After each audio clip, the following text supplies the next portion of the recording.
Books make you hope. Books make you dream. Books make you laugh. Books make you scream. This is the Books That Make You show, discussing books with authors and experts, unraveling the inner pages of all the books that help make us who we are. Welcome, everybody. It is time for the Books That Make You show, and I'm your host, Desiree Duffy. And we're talking about books that make you contemplate what it means to be a human who writes.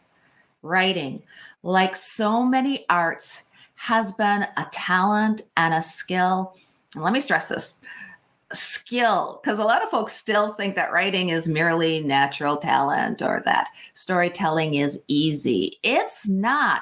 And this ability to tell stories and write stories, well, for as long as we can remember, it's been reserved for humans. No other being, at least that we know of, writes.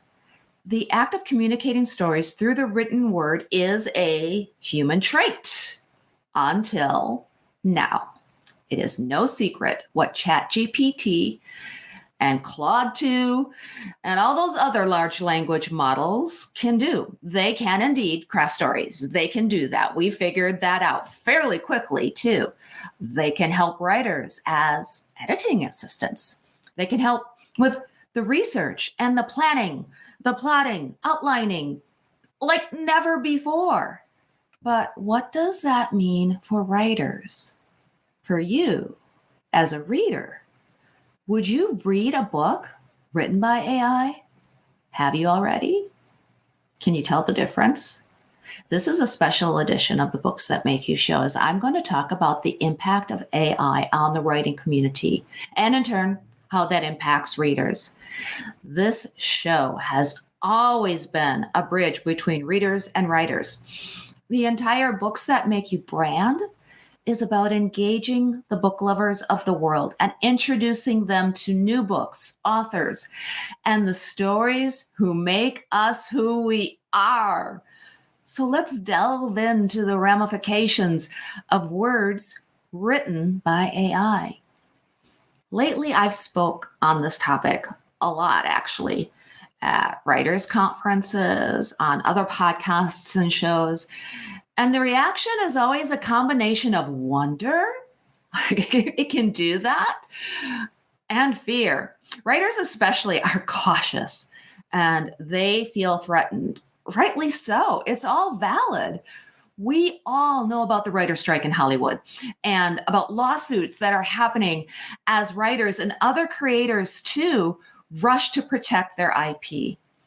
Let's explore more today together. I want to help you figure out the lay of the land. If you've only heard about AI and haven't really played around with it, if you've been exposed to some opinions, but have never really delved into it yourself. And if you've thought about it and already have a pretty good understanding of what ChatGPT and other LLMs can do, my hope here today is to bring us together as readers and writers and discuss the real world impact and what may be happening in the future and how we can handle that all today. Now, while we do this, those of you on YouTube who are watching, please reply in the comments. I want to hear your thoughts on this. This is a provocative topic. Tell us, what do you think about AI written books and content? Let me start by explaining the reader and writer agreement. This is what I call the reader-writer contract. And I think it's pretty simple, but it basically means that readers, we trust that the author, the writer, is delivering to us an authentic story. And writers need to uphold that guarantee to the reader so that your writing remains human. We slip into the skin of our protagonist. If we're reading nonfiction, especially that self-help book, we expect that to be backed up by somebody's real experience or at least scientific data and information that is based on human research, human experience. So the various types of writing, and we tend to talk mostly on this show about books because it's the books that make you show, but even the different types of genres of books and the different types of writing, short stories, for example, memoirs, tropey types of fiction, think romance and sci-fi and horror and stuff that tends to be very formulaic. We still feel that behind that is somebody's real world experience. We know that the words that we're reading were inspired by something. They were derived from something. And AI certainly is derivative. That's really all AI is derivative, but it doesn't have that human experience, that human lens to funnel everything through into the written word. As a result, it often, at least at this point in time, and trust me, it's changing on a regular basis, isn't it? The world of AI news is going faster and faster as we continue on this path. So, but as we go and as it gets better and better at this, it still isn't human. And we can decidedly tell that. We can look and read something and you just get that gut feeling. If you're like me and you have written or read, I should say, and I've written some things too with the help of Chat GPT. Hello, it's easy, it's fun. It's almost like a game. Let's see if I can get it to write me a short story about a butterfly and a dragon who become friends. Boom, it's going to give me that. But it still feels very rote. It has a lot of sayings and it's pulling because it's pulling from so many different books and things. It kind of boils it down into something that feels very vanilla. And I'm going to get into something later on because I think, honestly, the fact that it can do that and the way we've basically encouraged writers, whether they're screenwriters or novel writers or short story writers, we basically forced them to be formulaic, haven't we? I'm going to get into that. But first, let me finish this thought about AI and what it's doing. Because of the fact that it feels and is a robot writing it, we don't have that connection as a reader. We expect that guarantee from the writer that this experience is real. Yes, it might be framed as allegory or metaphor in the form of fiction, but it is derived from that real, honest human, that one author. Or maybe there's two authors. Heck, if it's an anthology, it's a lot of authors. And we know and expect that there's some editors in the process. Heck, there might even be a ghostwriter. We're not going to get into that whole controversy right now, but ghostwriters have often been there. And I think that much like somebody can utilize an editor or ghostwriters or some combination, writers can now do the same and maybe a little bit more quickly and efficiently. But the point I'm making, and what I think is never going to go away, is that guarantee, that reader-writer contract, that the words that you produce as a writer are being given to the reader, and the reader is going to consume them and know that they are human, words that are not generated from a robot. AI is a tool like Google or search engines. Heck, this is where it's been springing from for many, many years. And as you probably noticed, OpenAI and Google and Bing and all of these different large language models are right now rushing really fast. Google kind of played this close to the vest for a while, and then OpenAI came and said, ta-da, check out Chat GPT. And that is where you see this mad rush, this scramble as they're trying to outpace and compete one another. But essentially, at its core, the functionality in many ways is derived from search engines. And search engines have always, like Google or Bing or whatever, they have always pulled information. It's databasing, it's pulling it and giving the results that somebody wants. And essentially, that's what Chat GPT is doing. That's what a chat bot is doing. You chat with it. That's what makes it kind of fun and different than doing research on Google. You can ask it a very pointed question and get a very specific answer rather than asking that question on Google and then it gives you results, but you're trolling through, you're searching to find exactly the right answer. So it really outpaces search engines in many ways. But ultimately, as a foundational way of thinking about it, remember that AI is very much a tool. And in that capacity, it can be an assistant that helps writers write. I tend to think, and I've even given some of the talks, that AI, from a writer's point of view, it's your frenemy, right? It's a threat. There's a lot of things going on, and yeah, it could replace some writing jobs. It probably already has. Again, that's what the writer's strike and so many lawsuits are currently about. But when you use it to assist you and you're doing it honestly and ethically and above board, it can truly help you, and it can help speed up that writing process. Think of how long it might take you as a writer to write something, fly that past an editor or an assistant, beta readers, etc., and you go back and forth and back and forth. Whereas Chat GPT, because it's happening in real time and going really fast, it can help that process go so much quicker. You can produce more faster. And ultimately, isn't that what tools are about? This is what it means to be human. We've all heard this before. We're tool users. So again, Google's a tool, ChatGPT, AI, it's a tool. It can help us. But again, shouldn't replace us. Content that is too reliant on AI, in my most humble opinion, is not advisable. And this is what I tell writers too. I think it breaches that writer's contract with the reader. If it's too reliant on AI, it just isn't that human experience that we crave as humans when we read something, a novel, short story, whatever. Now, not only are we talking about these ethical considerations, but of course, I want to touch again on the copyright and the legal issues that can evolve from relying too much on AI. And I think that most writers, if they're using ChatGPT or something, they probably have a barrier in place. But this is what I like to say a lot to people when they start talking about the legal ramifications. I am not a lawyer, and I have talked to a lot of lawyers, and they're saying different things. This is unknown territory right now. It is like the Wild West. And people are trying to figure out what the laws are and the rules are and put stuff in place really fast. And because there is such a mad rush because of the competitiveness of this, like I mentioned before, OpenAI and Google and everybody, mad dash to get the best product out there, well, it's going to get messy. It already is messy. And I kind of think it's probably going to get even messier. So I always caution writers to be very careful when using AI.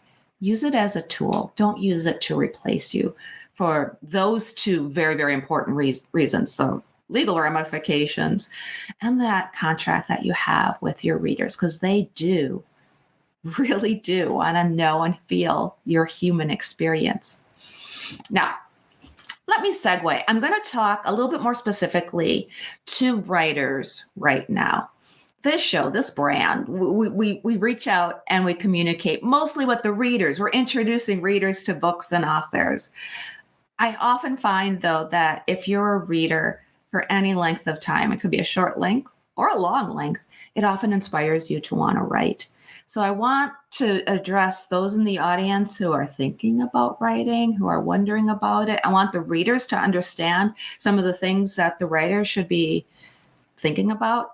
And writers, this really pointedly is for you so that you can, indeed, if you want to, use ChatGPT or others very ethically.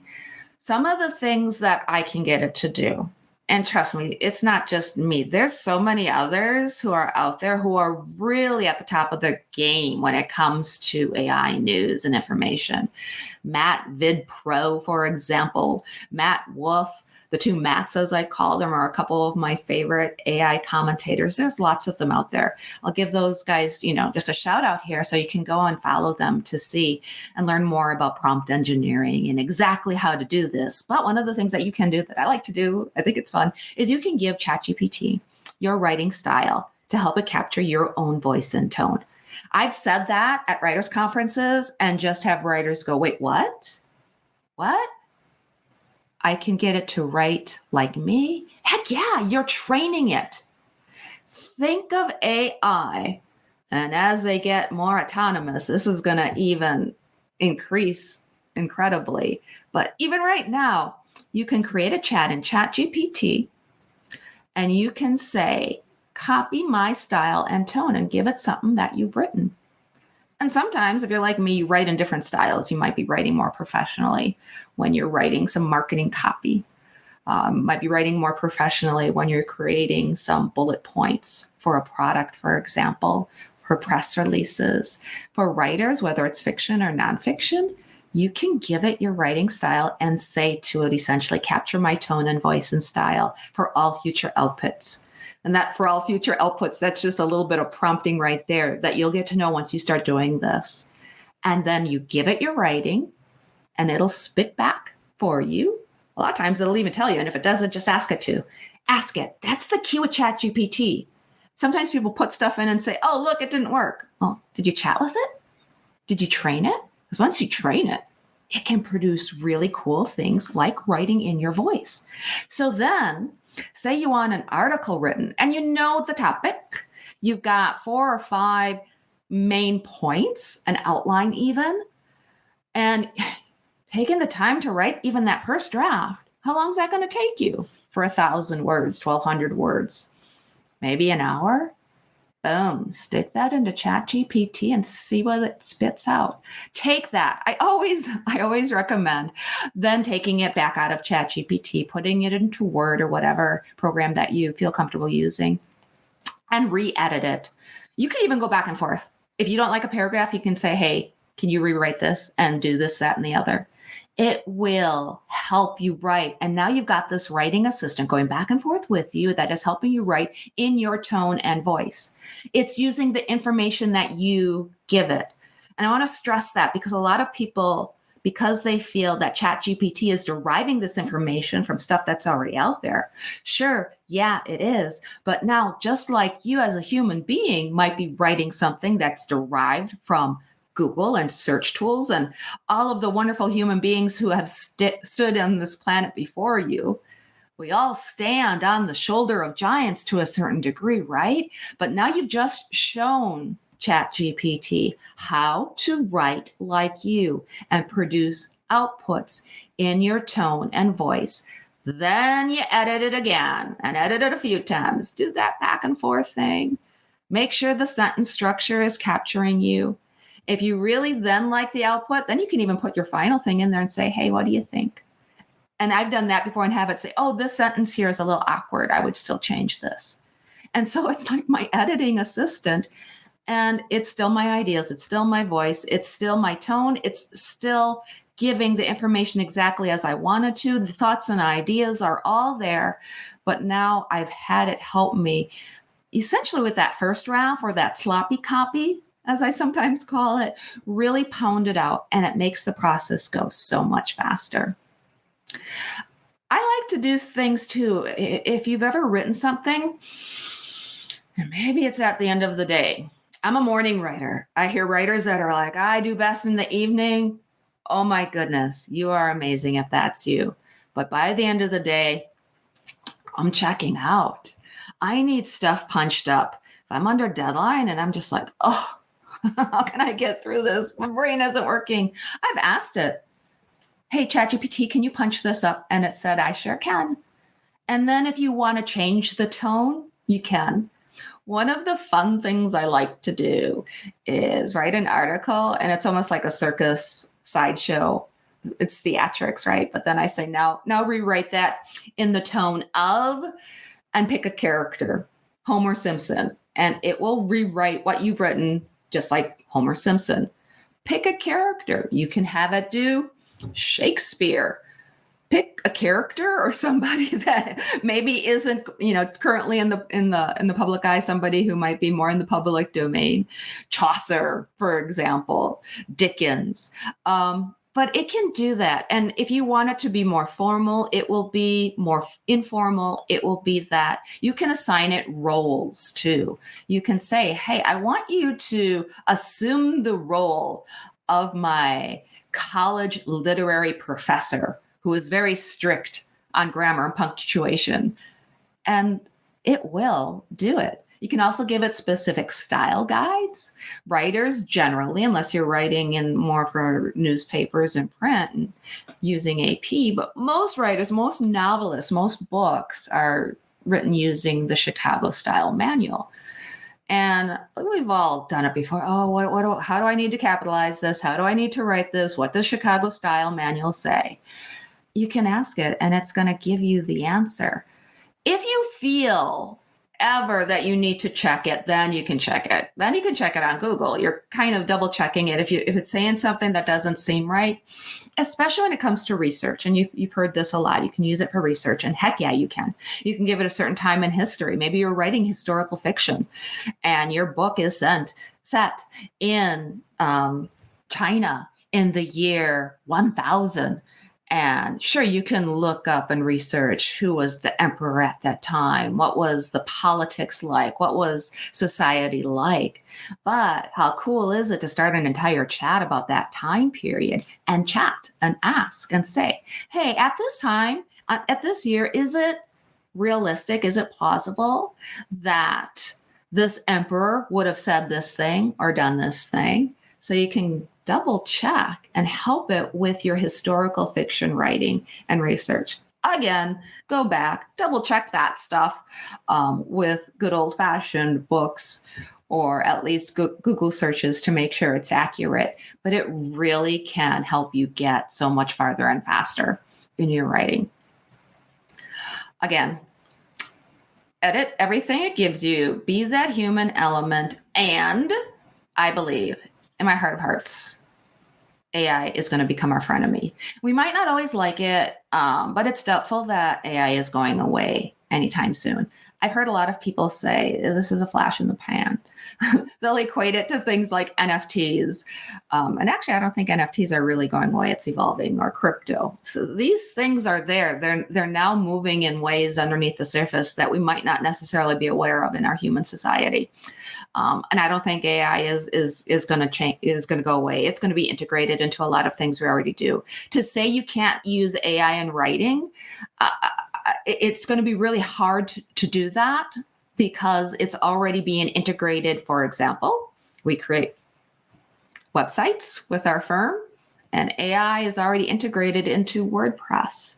There's a lot of folks out there in the writing community that are using software that has AI integrations that are already baked into it. And we didn't really question using software or tools like that in the past to help us with our writing. And as AI is bubbling under the surface and being used and being integrated, kind of baked into those systems, it really is something we're not going to necessarily be able to totally stay away from. I do think I have some predictions for the future. And I think that one of the good things, one of the wonderful things to come out of this is that human written books and content is going to become more valuable. Human authentication is on the horizon. Heck, Amazon recently did this not too long back, where it's asking the author that's posting the book or the publisher how much human authentication is in that book, how much of it was written by AI and assisted by AI. Think about a few things. Right now, Twitter, X, verifying users, getting that check mark. Love it or hate it. And I'm not going to take sides here, but I understand the thought process behind that. It's not just a money grab. Trust me, it's not. It's trying to authenticate users to be able to establish whether they're human or bots, because those bots, they're coming. And we've all had bots on the internet, but now they're coming in a whole new way. It's a whole new army of bots. I do think AI written books are going to get better. Everybody's like, oh, I read an AI written book, or I had it write something and it was so wrong. This is never going to replace humans. Considering how fast it's come so far, it's only going to get better, and it will get better and better. But I think that the marketing position of written by humans for humans, something to that effect, is going to follow. As a marketer, as somebody who does PR, that's a valuable and powerful thing to say. Heck, still this idea, if somebody already isn't doing it, but having that stamp of human written approval on a book or a manuscript or whatever, it's coming soon. I think that personal AI assistants, autonomous agents. Think of like Jarvis from the Marvel universe. And I know there is software out there that riffed off of this. They are indeed coming and they are being used already. And I think they are further going to be powerful assistants for writers. Imagine just for a second having some autonomous agents that is your writing team. Nowadays, we often have teams, and I'm not saying to replace them all, but you can get a few in there and then perhaps give that book to some beta readers. So you can get that book further along faster by having somebody who is doing a content type of an edit, somebody who's doing a line type of an edit, somebody who's helping you with that research. So those autonomous agents, I think, as they evolve and develop, are going to help writers even more. Another thing I think is going to happen, and I love this because we've been so far removed.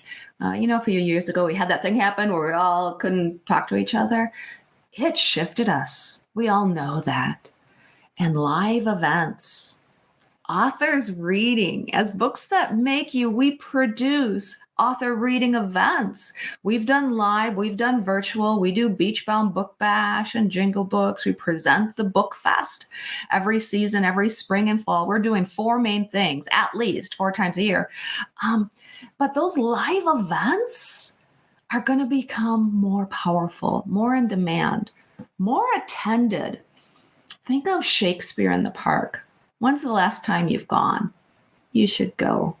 Readers, the public, go watch an author read their book, hang out at the local bookstore, do their signing, grab that cup of coffee, intermingle with folks in the writing and reading community at live events. I think conferences too, ones that are for writers. Being in person is going to be more powerful because of the fact that there's so much going on online. It's going to turn into noise. It's going to get confusing. But we crave that human connection in our art, don't we? Think of how, for example, not to bash IKEA. I have IKEA furniture and I love it, but it doesn't compare at all to the Amish-made craftsmanship that you have at the local Amish store, right? So I think a lot of that mass production, it's the machine, right? It's the machine that produces something, whereas the art and that human connection is going to become more and more powerful. I do think that some cool things will happen. AI is going to help authors, for example, who could never afford an audiobook to be able to clone their voice, maybe using 11 Labs or something similar, and narrate their own book. It might not be perfect, but it's going to be something that gets them into the market, whereas before the price could have never gotten them into the market. And it's not really going to take away from that voiceover artist's pocketbooks. That is the fear, and I understand that. But these folks who never could have afforded that voiceover artist or that production in the first place can enter the market with some kind of audiobook, because we are listening to books, to stories, to podcasts, more and more and more every day.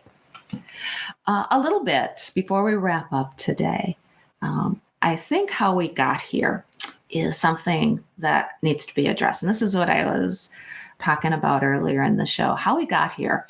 Tropes, the format and the expectations in stories that are incredibly formulaic in structure. I think that's how we got here, right? Hollywood, publishers, even the readers have strict structures in mind and expectations that need to be adhered to. If you write a script and you're not using final draft and you have it in this exact 3-act, okay, we can argue 4-act, 5-act structure, whatever. We can argue all day. Is it Blake Schneider, Save the Cat? Is it The Hero's Journey? Yeah. There's lots of beat sheets. There's lots of ways to do that. Whatever formula you're using, there's a few basic ones out there. And OMG, if you're a writer who didn't use the formulas. And then the readers were trained. The industries have trained the readers to expect these tropes, to like genre fiction to be structured in a certain way, to like a story to feel and move in this very robotic way. So in a lot of ways, we have created this situation where AI can now, because it's a robot, very easily adapt to the structures that we've created. By being tropey and formulaic, we may have indeed done this to ourselves, folks. Writers, you're now on the cusp of evolving. And I think that's the other very good futuristic thing that I see in this. I mean, when we evolve, it's survival of the fittest. I hate to pull up that cliche because it's not exactly how it works. But when the competition enters the scene, you have to compete. And that means writers now have to compete and outpace artificial intelligence and robot written words. They need to do that so that readers then can feel that human connection. And readers, I got to ask this of you. This is the most important ask. Readers, please, please, please cheer them on. Support the human writers as much as possible. I invite readers to explore books that are more literary. Sometimes we don't want to read that experimental or literary fiction, right? We like to go with the tried and true, but branch out and explore writing of humans in all of its exploratory and creative forms. These books just might break you out of your reading bubble. And trust me, getting outside of those reading bubbles sometimes is a very good thing. And isn't that what enjoying all the books that make you who you are is really all about? Until next time, my bookish buddies, please enjoy all of the books that are written by human and make you exactly who you are. The host and executive producer of the Books That Make You show is Desiree Duffy. Sound mastering and engineering by Dave Napox. Social media and content promotion by Siddhi Jahagirdar. Copywriting and editing by Mike Robinson. The Books That Make You show is an award-winning podcast produced by Black Chateau Enterprises.